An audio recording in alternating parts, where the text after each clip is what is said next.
This is Talk Business and Politics with Roby Brock. Welcome to today's Talk Business and Politics Daily. I'm Roby Brock, joined by John Brummett of the Arkansas Democrat-Gazette. Good to see you. Good to be here. Day later than normal, but that's all right because it gave us an opportunity to talk about some of the big news. If we had done this yesterday morning, we would have missed a historic moment. We would. And, you know, you're in your Russian colors there, too. You got a little red, white, and blue going on. Russian colors. I get that. That's very clever, Roby. Aren't you clever? All right. I'm going to throw the biggest challenge in this assignment of talking about the Trump-Putin Helsinki meeting out first off. This will be the hardest part of this interview today. I need you to pretend you're a Donald Trump supporter, and I want you to tell me what were your victories in this European tour, NATO, the UK, this meeting with Putin. What were the things that made America great again?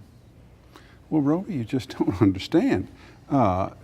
He went over there and he gave the European nations what for?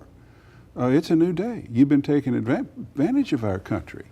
You haven't been paying your fair share. You've been leaning on us, and the ride is over. He stood up to Merkel. He stood up to Theresa May. He stood up to every one of them in behalf of America. Don't you see? That's what he did. Now, he stood up to them from a distance, and then when he met with them individually, he retreated because he essentially is a wimp or coward, but that's me talking. I fell out of character. As the Trumps, forgive me, I can't help but enter some truth and truthful analysis. I'm going to give you a chance to be John Brummett, too. And then, I'll tell you what a Trump supporter said to me last night, sitting on the deck of the Little Rock Racket Club, sipping a beer. He said, well, you guys, because all of us were aghast, as much of America is over the performance of Trump. He said, you don't know what they said in private. He was believing, choosing to believe, that this was all public performance, that in private, our guy slapped Vladimir around pretty good. I think that's probably what a lot of them are holding to. All right, so may I get out of character now, because I'm not comfortable in that position. So let's say you are an opponent of the president's. What were the lowlights of this trip?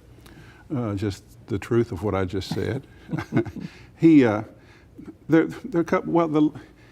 It's hard not to be hyperbolic, you know, and to be extremely alarmist, but it is factual to say that the most important alliance to the free world since World War II, NATO, the progressive Western democracies, that alliance which has been vital to us and to our friends and to the world, and basically in promoting democracy and progress and good, that he blew that up, that he harmed it, that he showed disrespect for it, and then hightailed it to Helsinki and seemed to be reaching out to make a bilateral alliance with our historic enemy and NATO's historic enemy, and still NATO's enemy. The low light may be that we have a president who, whether he knows what he's doing or not, and I think he doesn't, is in the process of rewriting American foreign policy and world alliance in a way that abandons our decent friends and reaches out almost pitiably to our traditional brutal autocratic enemy. That's all. And do we ultimately find out, do you think, through the special investigators probe, the reason for that? See, this is my column for tomorrow, and I could be completely wrong, but I have said from the beginning, and I continue to say, and this is just if I have any powers of observation and analysis, they'll be borne out here. I listened last night in the background while I was writing. Well, there's got to be some material reason that Trump behaves this way. They've got something on him, or he's beholden to the oligarchs or something. I still don't see that. I don't think he's smart enough to collude. I don't think you collude, which means to conspire, to scheme, and get up at a rally and say, hey, Russia, would you please go find these emails? I think that shows that he's naive, stupid, uninformed, silly, pitiful, has no idea what he is saying. And I think his performance yesterday was not, I'm not convinced, and it'll all come out. I'm not convinced it has to do with any financial obligation or duress. I think what's going on here is this, every day that this Russian issue develops and more indictments are made, which tightens the knot against him, or he sees it as an attack on his magnificence. That I didn't really get elected. They're saying I didn't earn this election. They're saying I'm the preposterous second place president. They're saying the Russians elected me. I elected me. It's his ego is the main thing. Second is his essential, when you get right down to it, forgive my candor, wimpiness, because he has a history of tweeting most incendiary, hateful, attacking things against everybody, or giving an interview from a remote location and criticizing Merkel or May, or getting up at a rally with a bunch of supporters in Montana or West Virginia and saying all sorts of powerfully combative things. But then when he's confronted with people individually, he invariably is conflict averse, confrontational averse. I think that's what all this is. I think he really likes Putin. He seeks his approval. Got kind of a man crush on him, and I think that he wants this strong man whose style he kind of respects to respect him, and I think Putin is playing him like one of the cheapest fiddles I've ever seen. That was a cheap fiddle on display in Helsinki yesterday. It was playing a screechy tune that Putin was just enjoying. It was all Putin's music. That's the way I feel about it. By the end of this week, yes. Are we still talking about the Trump-Putin Helsinki meeting, or are we on to a new controversy? It is difficult. Well, there's not, gosh, Robbie, I don't know, because we'll still be talking about it because it was a seminal moment in modern American history. I mean, it simply is. What likely is to happen is that what usually happens in situations like this, the conservatives and the Republicans are going to figure out a way to respond to it. And they will need by the weekend to have come up with something, and it'll be a talking point, and we'll just be inundated with whatever it is. It may be some variation on, this is Obama's fault. Obama did it. And they may come up with something that 33% of the American people will buy. So I think we'll still be talking about it to that extent. The pattern with Trump is that whatever we're talking about today, you better talk about it quickly because there'll be something else tomorrow. This one, and maybe I'm going to be proven wrong, this one is bigger. Roby, he stood up in front of the world and gave up America to ally himself with Vladimir Putin. That's what he did. And there's no way to sugarcoat that as anything less than a disgraceful moment. Which is how many described it. We'll see what kind of descriptions we get in the Facebook comments from this post. I'm sure they'll be colorful on this? all sides of the aisle. I think I just managed to explode the website. All right, let's take a quick commercial break. We'll move from international politics to extremely local politics. You we'll mean the freeway right over here? Yeah. In Little Rock. Good, when we come back after this word from our sponsors.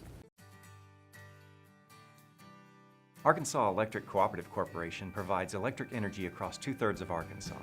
This is an exciting time in our energy history, with incredible progress being made in renewable energy and storage technologies. As our energy portfolio continues to diversify, we'll maintain an all-the-above strategy to provide reliable and affordable electricity. Ever since the first light bulbs were placed in our members' homes, the electric cooperatives have been the solutions provider for our members, and we want to continue that well into the future. Each day, the promise of our nation begins again. Arkansas and America, moving forward. I help make that promise a reality. It's not for everyone, but people everywhere depend on us. Oh, I love you too, sweetie. Trucking delivers, or everything stops. And that's what drives me. I did. Welcome back to Talk Business and Politics. I'm Roby Brock, joined by John Brummett of the Arkansas Democrat-Gazette. All right, we've talked about Trump, Putin, Helsinki. Let's talk about Curtis, Scott, Sabin, Little Rock. It's a little bit different platform there, but nonetheless, a big one in this world of Central Arkansas here. You've got three primary candidates who have been out here talking for months that they're going to run. There may be some other candidates that get in. We've heard the names of a few others.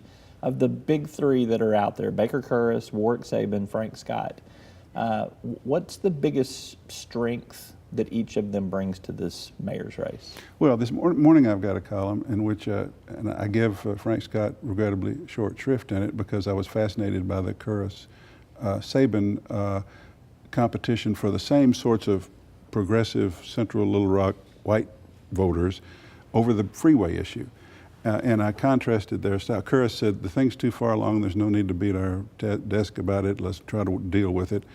Sort of a pragmatic position. Sabin continues to be more visionary. He says millennials are changing their lifestyle. It's now ride sharing and biking and walking and living downtown, and this freeway ill serves the city's future, this 10-lane freeway that they're building through the city. The strengths there, as I say in the column, each of those gentlemen, and I'll get to Scott, each of those gentlemen brings truth, accuracy, and valuable perspective to the discussion. The question is, which form do you choose?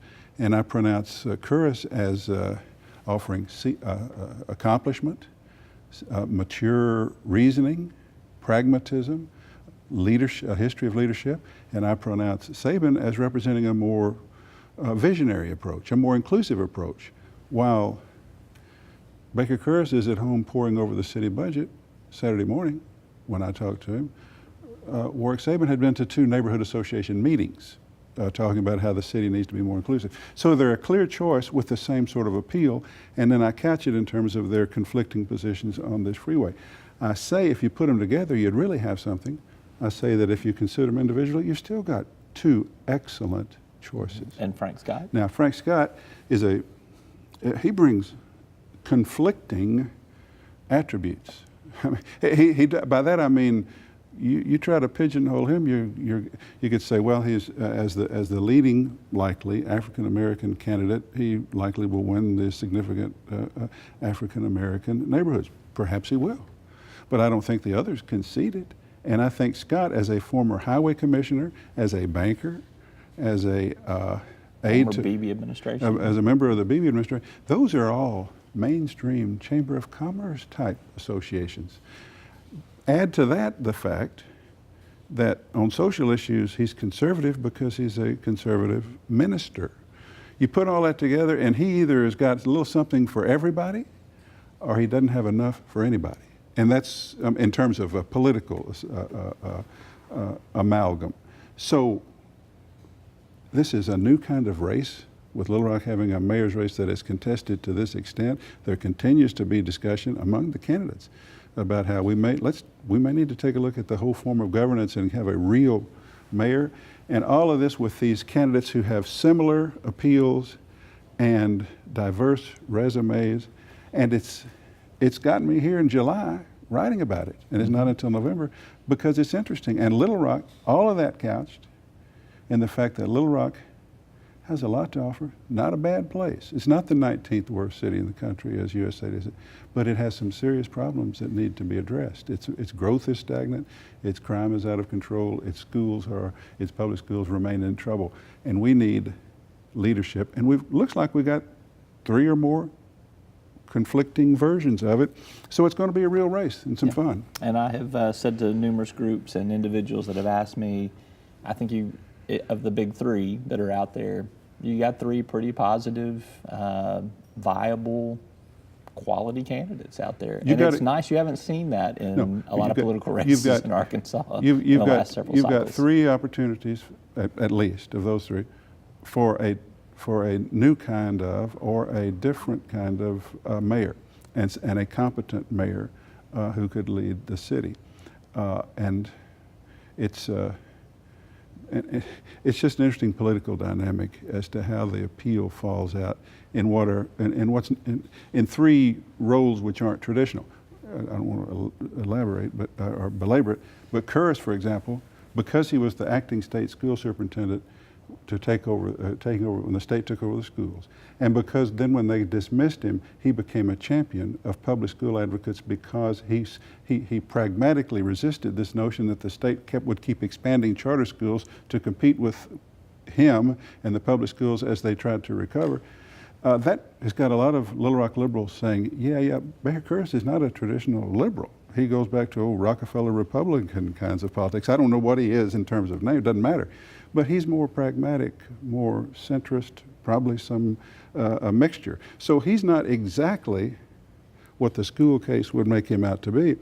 Sabin, I've analyzed it, and I'm getting carried away. But it's also, finally, I promise final, generational. Mm-hmm.